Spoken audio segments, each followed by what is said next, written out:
right here is the Ljubljana Castle, or more notably known as the traditional castle of the city of Ljubljana. It's essentially a prominent monument right here on the top of the mountain, perched above the cityscape. Essentially, it was first created in around the 1000s, so in the 11th century, nearly 1,000 years ago,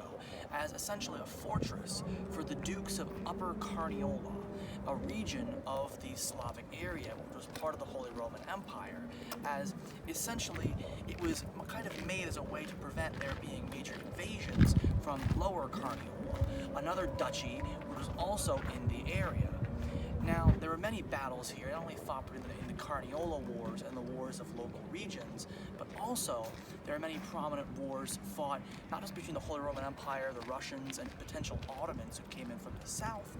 but essentially Ottokar II of Bohemia, or modern-day Czechoslovakia, came in to invade in order to take most of the land, and essentially this fortress successfully defended against that invasion. And afterwards, because it had to retire as a fortress, it became more of an estate for the local dukes, the Dukes of Carniola, as well as Carinthia,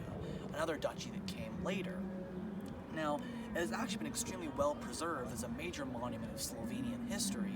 but more interestingly, it has had some modern renovations, including a 19th century bell tower, or the clock tower, the Tower of the Clock, essentially what was done during the Romanticist period in the modernist era of the 19th century, where it essentially designed architecture was based more on the face of it, making it more pristine and more generally appealing, rather than focusing on the grandeur of specific details like in the Baroque and Renaissance, whereas what that clock is, as well as some of the inside portions you can't really see here. And essentially there was a chapel that was built under this,